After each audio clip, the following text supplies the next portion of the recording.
Дорогие друзья, вот сегодня наша тема будет посвящена так называемым приказам или повелительному наклонению в казахском языке. То есть, когда мы, собственно, повелеваем, да, вот говорим «иди» или «идите», «приди», «придите», «сделай», «сделайте».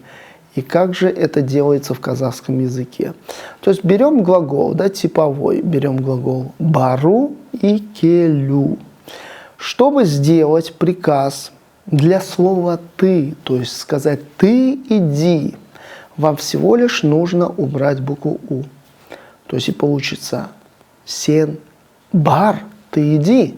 То есть или просто «бар, иди», или «сен кель», или «кель, приди». То есть будет небольшая оговорка с неправильными глаголами. В последующих уроках вы поймете, как с ними образуются приказы.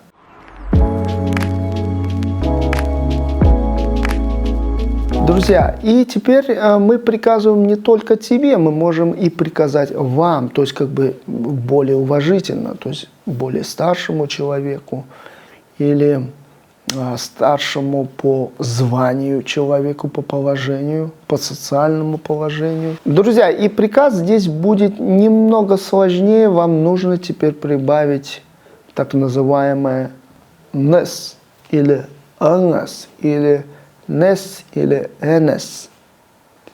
То есть и в случае «бару» это будет «баренес», и уже переводится «вы идите».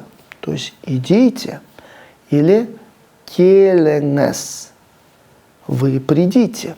Друзья, и теперь давайте добавим слово «пожалуйста». Да? Все-таки нет такого официального слова в казахском языке, но есть грамматическая частица. Это «ше» или «ще».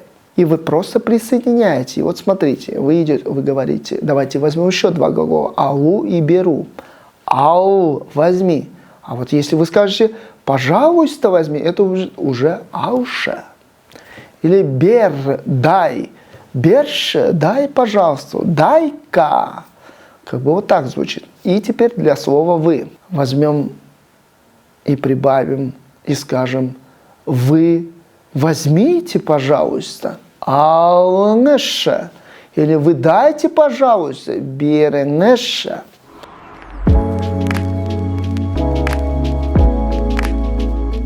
Друзья, и теперь давайте сразу пройдем отрицание в приказе. То есть, когда мы приказываем, мы можем приказать не делать. То есть, не иди, не идите, не приходи, не приходите, не бери, не берите. И возьмем опять глагол бару и келю. И смотрите, нам нужны отрицательные частицы. Это маме, бабе, папе. И мы знаем уже, что «мэ» после гласных и «р» и «л». А у нас глагол «бару», там «р», то есть «барма», то есть «не иди». А теперь вы не идите, «барманес». А теперь давайте «пожалуйста, не иди», «бармаша». «Пожалуйста, не идите», «барманеша».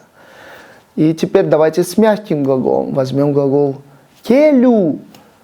Не иди, кельме, кельме, или не иди, пожалуйста, кельмеша. Теперь не идите, кельменес. Пожалуйста, не идите, кельменеша. Друзья, сегодня мы закрепили приказ в положительной степени, приказ в отрицательной степени для слова «ты» и для слова «вы». Надеюсь, вам понравился сегодняшний урок. До следующей встречи.